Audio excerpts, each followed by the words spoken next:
Hello students, बेटा 12th economics में हमारा चैप्टर चला हुआ है उत्पादन फलन, कुल उत्पाद, औसत उत्पाद और सीमांत उत्पाद की धारणाएं।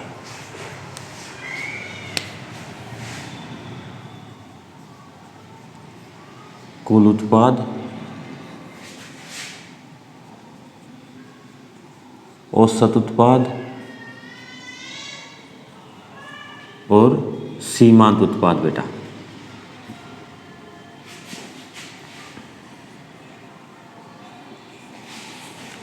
और इस चैप्टर के अंदर आज हमारा टॉपिक भी यही रहेगा बेटा, जो कुल उत्पाद है, औसत उत्पाद है, सीमांत उत्पाद है, वो क्या होते हैं, उनके द्वारा क्या क्या होता है।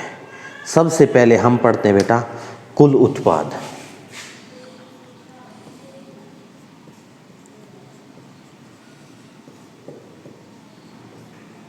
जिसे बोलते हैं हम टोटल प्रोडक्ट। सबसे पहले हमारा कुल उत्पाद होता क्या है? कुल उत्पाद होता है बेटा समय है, कोई निश्चित समय, कोई भी समय ले लीजिए, एक दिन का, एक महीने का, एक वर्ष का, एक वीक का, ठीक है।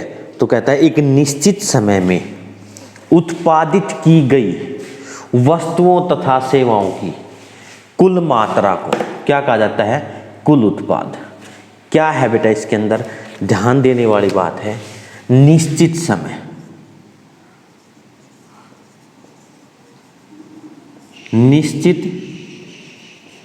समय में उत्पादित की गई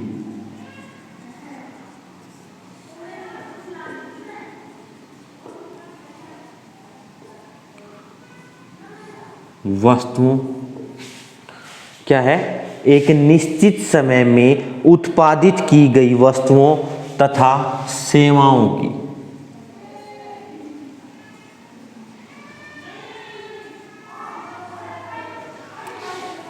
निश्चित समय में उत्पादित की गई वस्तुओं तथा सेवाओं की कुल मात्रा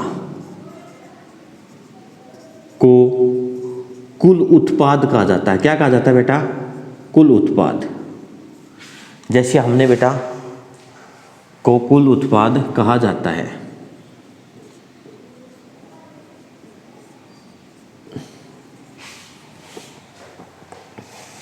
निश्चित में ले लिया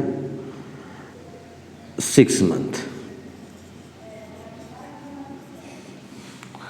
ठीक है। 6 मंथ के अंदर हम किसी भी वस्तु, जो भी वस्तु हम बनाने लग रहे हैं, 6 महीने के अंदर हमने उस वस्तु की जितनी भी मात्राएं हैं उनका जो उत्पादन किया है बेटा, वो क्या कहलाता है? हमारा कुल उत्पाद। क्या कहलाता है? कुल उत्पाद।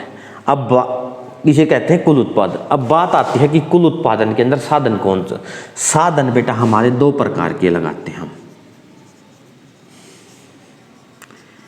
एक होता है स्थिर साधन, दूसरे हमारे होते हैं परिवर्तनशील साधन।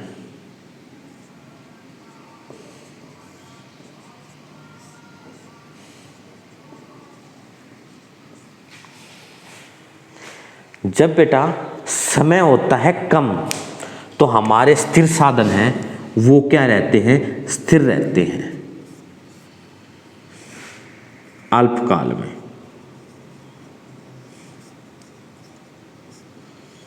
कुछ साधन क्या होते हैं बेटा? हमारे स्थिर। और कुछ साधन क्या होते हैं बेटा? कुछ परिवर्तनशील होते हैं।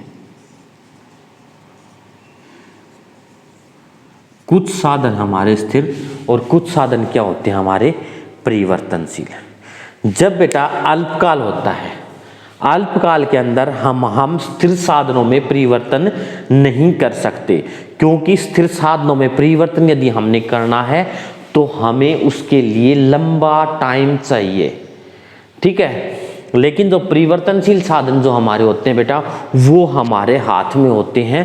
हम उनको घटा भी सकते हैं और बढ़ा भी सकते हैं। जितना हम उत्पादन करना चाहें उसके हिसाब से हम इसके अंदर क्या कर सकते हैं बेटा, परिवर्तन कर सकते हैं। इसलिए इन्हें कौन सी साधन कहा जाता है बेटा, परिवर्तनशील साधन कहा जाता है।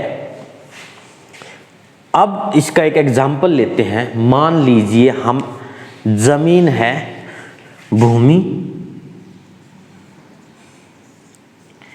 भूमि का हमने एक टुकड़ा, कितने का, 1 हेक्टेयर भूमि हमने ली, ठीक है। उसके ऊपर हमने क्या, ये हमारी जो 1 हेक्टेयर भूमि है, भूमि को हम घटा बढ़ा नहीं सकते भाई। मान लीजिए फॉर एन एग्जाम्पल मैं आपको बता देता हूँ बेटा कि हम गांव के अंदर अपना एक सिंपल सा एग्जाम्पल लेते हैं कि हम जो ज़मीन होती है वो उसके ऊपर कुछ समय के लिए बट्टे पर बोल सकते हैं, बट्टे पर लेते हैं।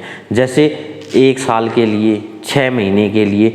तो कहता है 1 साल के लिए हमने 1 हेक्टेयर भूमि हमने क्या ले ली, बट्टे पर ले ली। बट्टे पर ले ली तो उसके पश्चात हम 1 साल तक उस जमीन के टुकड़े को तो बढ़ा नहीं सकते। हमने इस 1 हेक्टेयर भूमि के अंदर ही क्या करना होता है, उत्पादन करना होता है। इसके अंदर हमने परिवर्तनशील साधन कौन से हो गए, हमारी लेबर, श्रम।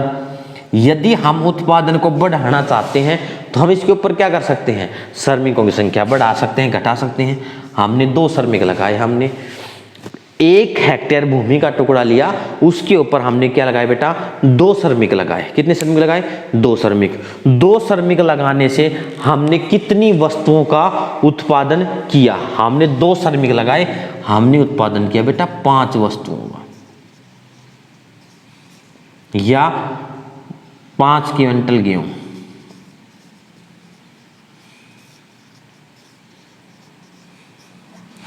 हमने जो गेहूं का उत्पादन किया 1 हेक्टेयर भूमि के अंदर, हमने 2 श्रमिक लगाए, हमने किया 5 क्विंटल गेहूं का उत्पादन। यदि हम उत्पादन के अंदर परिवर्तन करना चाहते हैं तो हम किस में परिवर्तन कर सकते हैं, सिर्फ इसके ऊपर लगने वाले श्रमिक, क्योंकि श्रमिक हमारे हाथ में है। हमने जब हमें काम की जरूरत पड़ेगी हम और एक्स्ट्रा श्रमिक लगा सकते हैं। 2 की बजाय हम 3 भी लगा सकते हैं श्रमिक, 4 भी लगा सकते हैं, 5 भी लगा सकते हैं, 6 भी लगा सकते हैं। जैसे जैसे श्रमिकों की मात्रा बढ़ती चली जाएगी हमारे उत्पादन के अंदर उसी हिसाब से क्या होने लग जाती है बेटा, बढ़ोतरी होने लग जाती है। लेकिन एक बात ध्यान देनी है बेटा, जब हम किसी वस्तु का उत्पादन करने लग रहे हैं स्थिर साधन के साथ परिवर्तनशील कारकों का जब प्रयोग करते हैं बेटा, तो उसके साथ जब अतिरिक्त श्रमिक लगाते हैं उसके अंदर, या परिवर्तनशील साधन की अतिरिक्त इकाइयों का उसके साथ प्रयोग करते हैं, तो जो हमारा उत्पादन है, कौन सा उत्पादन, कुल उत्पादन, वो कुल उत्पादन शुरुआत में तो बहुत तेज गति से बढ़ेगा। मान लीजिए हमने 2 श्रमिक लगाए, हमने 5 क्विंटल गेहूं का उत्पादन किया। हमने 3 श्रमिक लगाए, हमने किया बेटा 9 क्विंटल गेहूं का उत्पादन।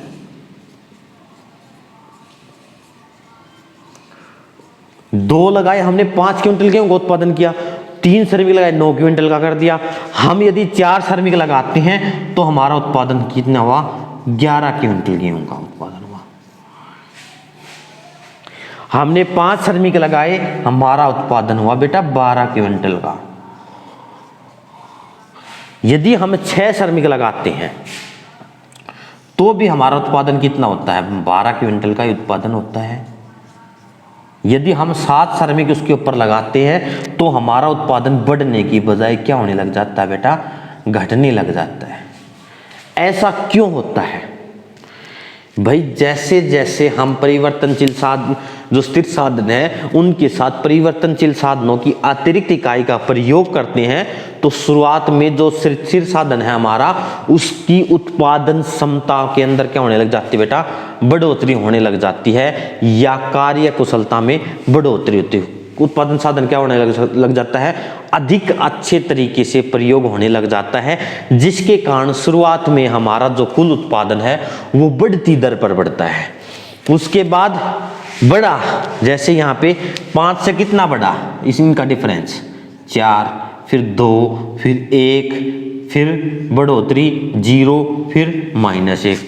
तो इसी प्रकार कुल उत्पादन हमारा क्या है, पहले बढ़ती दर से बढ़ता है, फिर जैसे जैसे उसके साथ अतिरिक्त इकाइयों का प्रयोग करते चले जाते हैं कुल उत्पादन बढ़ता तो है, लेकिन कैसे, घटती दर से। जैसे हमने 1 श्रमिक लगाया, हमने उत्पादन किया बेटा 2 क्विंटल गेहूं का, 2 लगाए 5 का, 3 लगाए 9 का, 4 लगाए 11 का, 5 लगाए 12 का, 6 लगाए 12 का, 7 लगाए 11 का। तो कहता है शुरुआत में तो कैसे बढ़ेगा, 2 से 5 का डिफरेंस कितना था, 3। एक अधिक श्रमिक लगाया, 3 क्विंटल गेहूं का उत्पादन बढ़ गया। एक और श्रमिक लगाया, 4 क्विंटल और अधिक उत्पादन बढ़ गया। एक श्रमिक और लगाया, बढ़ा तो सही, लेकिन कितना बढ़ा, 2 क्विंटल गेहूं का उत्पादन, मतलब कम इकाइयों का उत्पादन हुआ। 5 लगाए और भी कम, 6 हमने अधिक, फिर 6 लगाते हैं तो हमारा जो है कुल उत्पादन के अंदर क्या नहीं होता बेटा, कोई भी परिवर्तन नहीं होता है। उसके बाद एक अतिरिक्त श्रमिक और लगा देते हैं तो उसके पश्चात हमारा बढ़ने की बजाय क्या होने लग जाता है, घटने लग जाता है। ऐसा क्यों होता है, क्योंकि जो शुरुआत में जो स्थिर साधन है उसका अधिक कुशलता के साथ प्रयोग नहीं होता है। जैसे जैसे उसके साथ परिवर्तनशील कारक की एक अतिरिक्त इकाई का प्रयोग करते हैं तो उससे हमारा जो स्थिर साधन है उसका अधिक कुशलतम रूप से क्या होने लग जाता है बेटा, उपयोग होने लग जाता है, जिसके कारण हमारा क्या होता है, कुल उत्पादन शुरुआत में बढ़ती दर से बढ़ता है। लेकिन फिर एक स्टेज ऐसी आती है कि उत्पादन का जो कुशलतम प्रयोग है ना वो होने लग जाता है, उसके पश्चात हमारा कुल उत्पादन बढ़ने की बजाय क्या होने लग जाएगा बेटा, घटने लग जाएगा। ऐसा क्यों होता है, क्योंकि वहां पर श्रमिकों की ज्यादा भीड़ भाड़ हो जाएगी, इससे उसकी कार्य कुशलता में वृद्धि होने की बजाय क्या होने लग जाता है, उत्पादन कम होने लग जाता है बेटा। तो ये था हमारा कुल उत्पादन, ठीक है। उसके बाद हमारा आता है सीमांत उत्पादन। हमारा क्या होता है, कुल उत्पादन के बाद क्या आता है हमारा, सीमांत उत्पादन।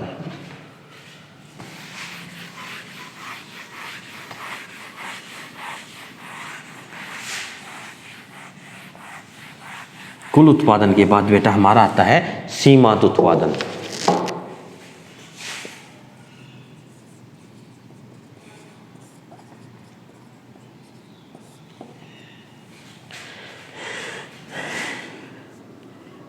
किसी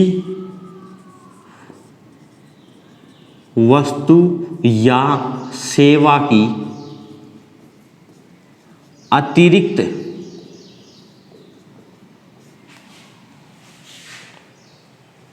नहीं बेटा, किसी वस्तु नहीं, किसी परिवर्तनशील कारक की, किसी परिवर्तनशील कारक की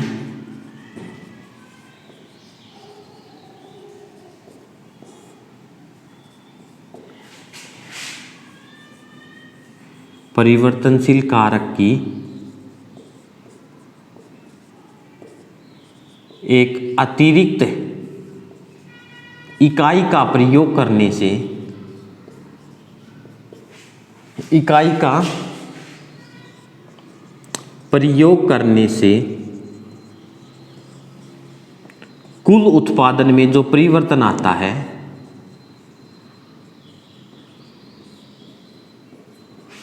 कुल उत्पादन में जो परिवर्तन आता है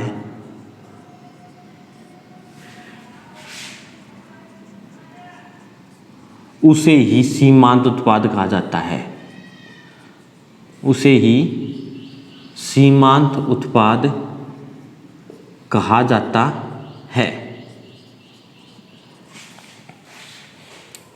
कहता है भाई मान लीजिए हमने किसी स्थिर साधन के साथ परिवर्तनशील कारक की कितनी इकाइयों का प्रयोग किया, उसके द्वारा हमारा कुल उत्पादन जो होता है वो होता है। लेकिन उसके साथ हमने स्थिर साधन है उसके अंदर तो हम परिवर्तन नहीं कर सकते, हमने परिवर्तन किसके अंदर करना है, परिवर्तनशील कारक के अंदर। जब हम परिवर्तनशील कारक के अंतर्गत परिवर्तन करते हैं, मान लीजिए 1 इकाई हमने बढ़ा दी परिवर्तनशील कारक की, तो उसके कारण कुल उत्पादन में जो अंतर आया है बेटा, मान लीजिए पहले हमने जो हमारी भूमि थी वो स्थिर साधन है 1 1 1 1 1, जो हमारे परिवर्तनशील कारक हैं जैसे लेबर श्रम जिसे कि बोलते हैं, ये परिवर्तनशील कारक है, और ये हमारा भूमि क्या है बेटा, स्थिर साधन। श्रम है, पहले हमने 1 का प्रयोग किया, फिर 2 का, फिर 3 का, फिर 4 का, फिर 5 का, फिर 6 का, फिर 7 का। हमने भूमि का एक टुकड़ा लिया, उसके ऊपर श्रमिक लगाए 1। हमारा जो कुल उत्पाद है बेटा, कुल उत्पाद कितना हुआ? 1 भूमि के टुकड़े ऊपर 1 श्रमिक लगाने से हमने कितना उत्पादन किया बेटा? 2 क्विंटल। 1 भूमि का टुकड़ा वही है, हमने श्रमिक उसके ऊपर 1 और बढ़ा दिया, लेबर 1 और बढ़ा दी, हमने उत्पादन किया 5 क्विंटल गेहूं का। 1 अतिरिक्त और लेबर लगाए हमने, उसके कारण हमारा कुल उत्पादन हुआ 9 क्विंटल गेहूं का।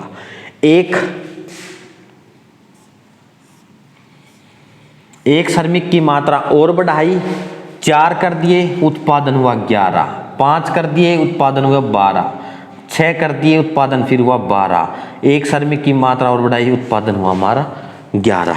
तो कहता है किसी स्थिर साधन के साथ, ये स्थिर साधन है, इसके साथ हमने परिवर्तनशील कारक का जब प्रयोग करते हैं, उसकी एक अतिरिक्त इकाई का हमने इसके साथ प्रयोग किया। पहले श्रमिक 1 था, हमने 2 बढ़ाए, 2 थे तो हमने 3 करे, 3 थे तो 4 कर दिए, 4 से कम करके 3 किए, 3 से कम करके 2 किए, ऐसे भी उल्टा भी चल सकता है। तो एक अतिरिक्त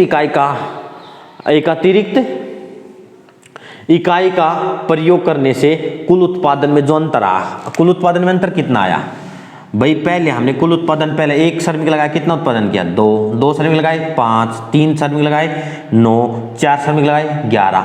अब हमारा सीमांत उत्पाद हमारा यहाँ से क्या होगा बेटा? सीमांत, हमने एक उत्पादन की अतिरिक्त इकाई का प्रयोग किया, अतिरिक्त इकाई का प्रयोग किया, तो हम इसका आया कि 1 श्रमिक लगाया 2 लगाए, कितने किया? 5।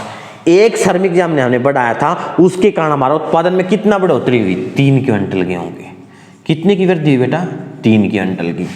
1 श्रमिक की मात्रा और बढ़ाई, और बढ़ाने से हमारा जो सीमांत उत्पादन, उसमें कितने क्या हुआ परिवर्तन? 4 क्विंटल गेहूं का उत्पादन। हमने इसी प्रकार फिर बढ़ाया, सीमांत उत्पाद हमारा क्या आने लग रहा है? 2। हमने क्या किया? TCN, क्या? TPN माइनस TPN-1, जो टोटल प्रोडक्शन है उसकी जो n इकाइयों है, उसमें से जो पिछली इकाई का उत्पादन, यदि हम TPN है जो कुल उत्पाद, उसको घटा देते हैं तो हमारा क्या आ जाता है बेटा? MP होता है मार्जिनल प्रोडक्शन, मार्जिनल प्रोडक्शन, जिसे कि हम बोलते हैं बेटा सीमांत उत्पाद। तो यहां से हमारा सीमांत उत्पाद निकालने का फॉर्मूला क्या हुआ? TPN minus TPN-1। ठीक है, इस प्रकार हमने सीमांत उत्पाद निकाला।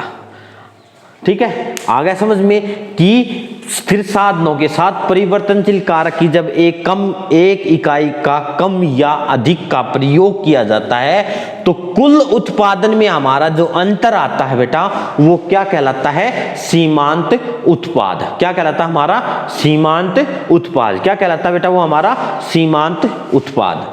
ठीक है, आ गया समझ में? तो अब बात आती है थर्ड, हमारा कुल उत्पाद हो गया, सीमांत उत्पाद हो गया, अब हमारा बचता है औसत उत्पाद।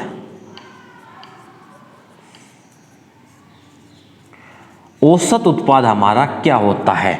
एवरेज प्रोडक्शन, जिसे कि बोलते हैं AP। इसे क्या बोलते हैं?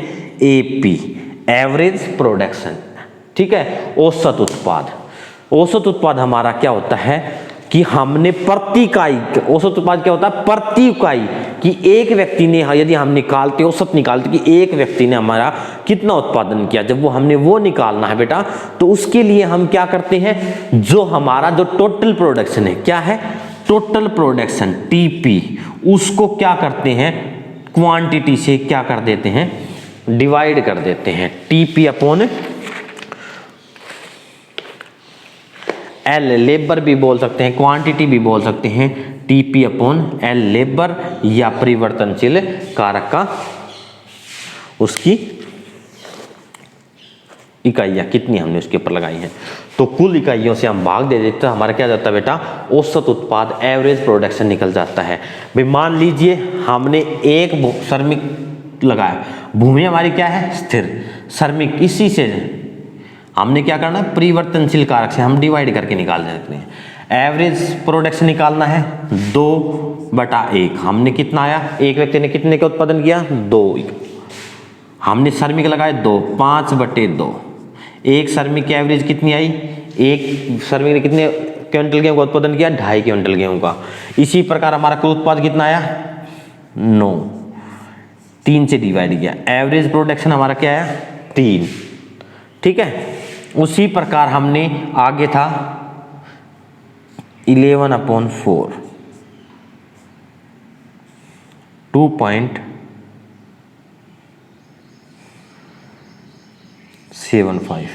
एक व्यक्ति ने कितनी वस्तुओं को कितना उत्पादन किया, 2 क्विंटल 75 किलोग्राम गेहूं का उत्पादन किया। इसी प्रकार हम निकालते चले जाते हैं। टोटल प्रोडक्शन को जो परिवर्तनशील कारक है उससे भाग देने से हमारा क्या जाता है बेटा, एवरेज प्रोडक्शन आ जाता है। आज के लिए इतना ही काफी है। कुल उत्पाद, औसत उत्पाद, सीमांत उत्पाद, हम इनको किस प्रकार से निकालेंगे, ये होते क्या हैं, इन सब के बारे में आपने डिस्कस करना है बेटा। इससे रिलेटेड यदि आपकी कोई भी समस्या है तो आप नीचे वीडियो को देखकर नीचे कमेंट बॉक्स में कमेंट लिखिए, आपकी कमेंट को देखा जाएगा और उसका सॉल्यूशन जरूर किया जाएगा। ठीक है बेटा, थैंक्स, धन्यवाद।